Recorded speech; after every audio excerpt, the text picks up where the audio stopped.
Welcome back, everybody. This is Greatwhitenortherner. I am here doing another coin roll hunt. I've taken back the other two boxes that I got and that I've already coin roll hunted, and now I have picked up a new box. I could only get the one box of quarters.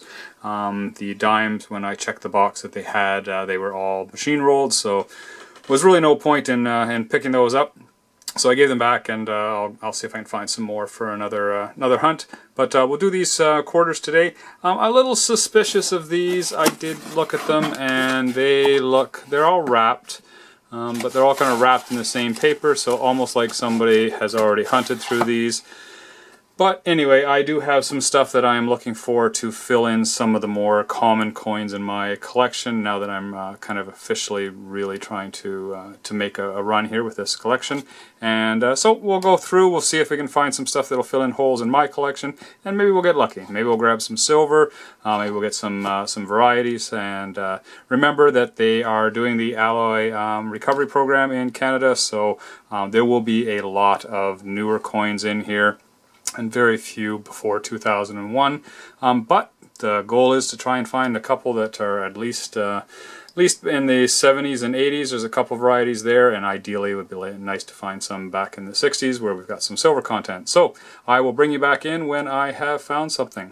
Alright, we are on roll number 4 here. We've got our first finds of the night. There are actually 3 US clad coins in this roll here, so you can see the one on the left, one in the middle here, and then this guy here on the right side. So let's just take a quick look at what we've got. Obviously no silver. This is a 1986, pretty rough shape. Here we have the dates on the other side, I guess. 2015, I believe that is. And the last one here on the end is a Colorado State 2006. Yeah. So, US coins, again, they're worth a little bit more than the Canadian coins, so I will set them aside for use when we go down to the States, and I'll bring it back in if we find anything else in here. Alright, well, we are on roll 7 here. We're slowly working our way through. There's not a whole lot here. I have a feeling this is going to be a real bust, but I did find this one. It's not a variety that we're looking for, but it is something to talk about as far as what varieties you should watch for when you're coin roll hunting. So this is the, what do we got here? 2000 Harmony. If I can get that to focus on there. So one of the variations of this is there is a rotated die variation. So if you flip it over, you can see here, kind of I rotated as I turned it, but you can see it's the same direction as you rotate it, or as you flip it over, but if you were to find the variation, the die is rotated. I don't remember whether it's rotated this way or this way, but it is rotated from the upright. So something to watch for is the Harmony. There are a couple others from this series. There's also the Pride one that also has a rotation on it. So anyway, thought I'd bring you in just to kind of talk about one of the variations that you can look for. All right. So I have found a couple more quarters here. I'm not going to pull you in every time I get some US quarters, but I did find a couple more there. And then I also found this one. Again, none of these are particularly expensive. This is from the 2008 series. I believe it's 2008. No, sorry, 2012. So these are Isaac Brock and Tecumseh and so on, Laura Secord, and there are some colorized versions of each one, and I actually didn't have the colorized version of the Brock one, so that was nice to find, so I can add that one to my collection. Anyway, no silver in here, but I will keep looking through to see if I find anything else of interest. Alright, so we are on roll 9 here, and I have found another coin that has a variety to it. This one is not one of the varieties. It's actually a mule that you can find in the 1993 quarter. It also is a slightly lower mintage. It has about 74 million or so that were minted. So again, with the alloy recovery program, it's a lower mintage. I'll probably pull this one out anyway, even though it's not in great shape.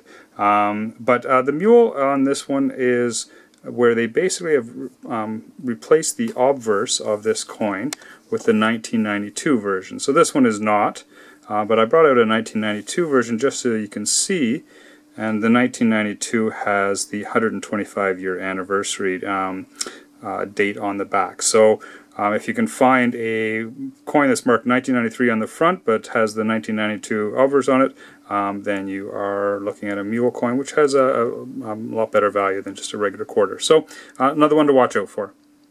Well, everyone, I am on, what is this one here? So this is the 11th roll, and it looks like we may have found, if you can see right there in the middle, so right about there, that looks like that might be a very old, very worn silver coin. I also have a couple US clad coins. There's one down here as well. But this is the one I am interested in, so let's take a look at what we have here. It's very worn, and that is a very old coin. Let's see here. I can flip it over. Yeah, that's a King George V. So that would be somewhere between 1927 and 1936. Now I couldn't see a date when I looked at that as it came out there, and I don't have any idea what that is. These are, I believe, 80% silver. Yeah, so 80% silver. I have no idea what the date is. It's really slick. Very well worn. You could see how much thinner that was than any of the other coins in here when you compare it. So definitely, if I can get that to focus on there again. So yeah, it's a very worn coin, but it is silver, 80% silver. Don't know what the date is on that. But that's a cool find. That's my first silver. That's only the second box that I've done coin roll hunting through, and we're only 11 in, so awesome. That's cool. I will set that aside. I'll pull out those US quarters, and it looks like there's a colorized poppy there as well. I have lots of these, so not any value on that one. But anyway, if I find anything else interesting in there, I will bring you back in. But yeah, very first silver of my coin roll hunt, and an old one too. Cool. Hello everyone, I just thought I would bring you back in here and take another look at this quarter. So I was about to produce this video and my microscope showed up. So I thought let's bring this microscope online and see if we can get a little bit closer look at what this date is and maybe establish the date of this quarter. I also thought I'd take this opportunity to go back and address a couple things from my previous clip.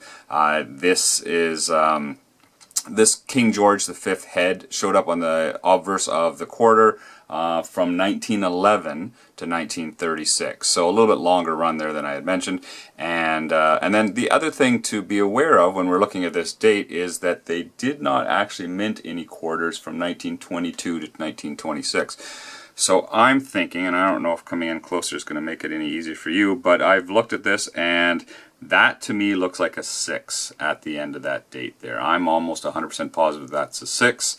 And when you consider the fact that there's no 1926 mintage, it looks a little skinny to be a 3. So I think this is a 1916 quarter, which is nice. That's a nice early quarter. It's over 100 years old now. And great find, I think, despite the fact that it's so slick and worn. The other thing I wanted to quickly address here is the 2004 quarter that I was in behind this that I kind of dismissed. I've been thinking about that and I've done a little bit more research on the actual mintage of those old quarters, and they're, you know, there's 26 million of them minted out of a total of over 200 million that were minted. So they are more rare than I was really giving them credit for. My memory was just that everybody under the sun was, you know, picking them out of change. I'm sure any collectors have got tons of them.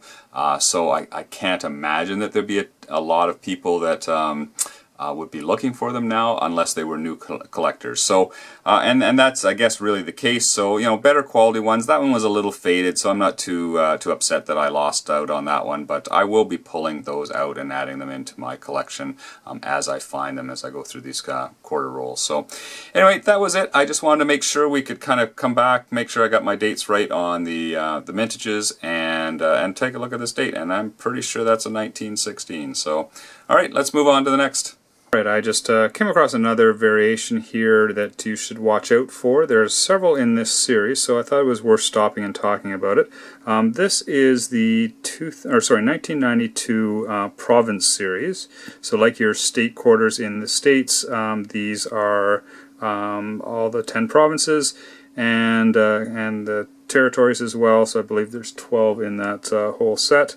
And then there is a variation on the Saskatchewan one, again with a rotated die. So if you flip it over, then you would find, as I flip it here, you would find the head rotated. I kind of turned it as it went, so this is not one of those. But there is a rotated version of this one, and then there's also a rotated version of the 1992 New Brunswick and the Northwest Territories one as well. So again, just something to watch for, just to flip these over. If you find those particular ones from the Province series in 1992, those are the three that have a rotated die variation. So anyway, moving on to the next. Just about halfway through this roll. It doesn't look like there's much else in there, but I thought I'd talk about that one. We are on roll 17 here, and I just I pulled out a couple here, and I realized when I did my last roll of quarters that I had pulled a bunch of these aside, but I didn't really talk about them. So this particular one here is the 1973 Centennial quarter. So it's 1873 to 1973.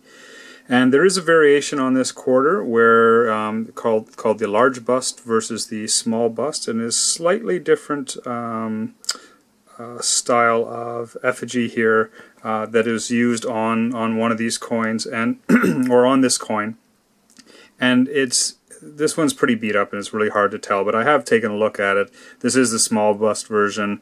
I don't believe there's very many of the large bust versions out there, but it is something to watch for. It is a very valuable coin. If you can find the large bust version, some of the indicators are the beads around the outside are further away on the small bust and closer to the edge on the large bust version. There's also less detail on the bust, and it kind of extends a little bit further this way on the coin, on the large bust. So things to watch for. Definitely pull up some information on it if you happen to find one. You want to take a look to see if you've got the variation. So anyway, that's the Centennial quarter. It's very easy to identify because it's different from all the rest. Doesn't have the caribou on the front, has the mounted policeman on there. There is also a 1968 in here. I've actually already checked it. It is one of, again, in 1968 is where we switched from silver to nickel. This is a nickel version. It does get attracted to a magnet, and you can see it picks up there. So so nothing too exciting, but again, another variation I just thought I would talk about, and I had pulled a bunch out in my last coin roll hunt, but I forgot to talk about the variation. So, all right, on to the next roll. Actually, I still have the rest of this roll, but it doesn't look like there's too much there. So. All right, so I'm on roll 22, and I did find another variation here. So this is the 1978 quarter. It is a small denticle version, and again, the way to tell, and it's so difficult for me to show you on here, but if you count the number of denticles between the straight line on the D, so right here, to the peak of the A, you count all those little pips along the edge of the quarter. If there are 12 of those, then you know this is the small denticle. If there are 10, then is the large denticle. So they're a larger size, they're a little bit more widely spaced, and there's less of them between those 2 points. So this is a small denticle. It is actually the third or fourth one I've found now. It's in rough shape. You can see it's been pretty scratched up there, but I will set it aside and keep it anyway, as it is the more expensive variant. So, all right, on to the next. I'm on roll 34 here, and I found a couple interesting, or at least one interesting coin, I think. So you can see here on this roll, there are actually a couple US clad coins right here. but right almost beside it. So not the one right beside the US coin, but this guy here is thicker than all the rest. So I'm guessing maybe a foreign coin of some type. Let's just see what we get here. So East Caribbean, 25 cents. East Caribbean states, is that what it says? Yeah. 2016. I have no idea other than East Caribbean, but anyway, first foreign coin of the box. I haven't found anything else besides that. So anyway, it's not in bad shape. It's a new coin though, so probably not worth much more than, probably worth less than 25 cents, honestly. Anyway, I got a couple US coins in here to make up for it. So let's just take a look at these while we're here. And they are 1979, and looks like a Hawaii state quarter there. So yeah, nothing too fancy, but anyway, I thought that was interesting. That was definitely thicker than the other coins for sure. So it stood out when I pulled out that roll.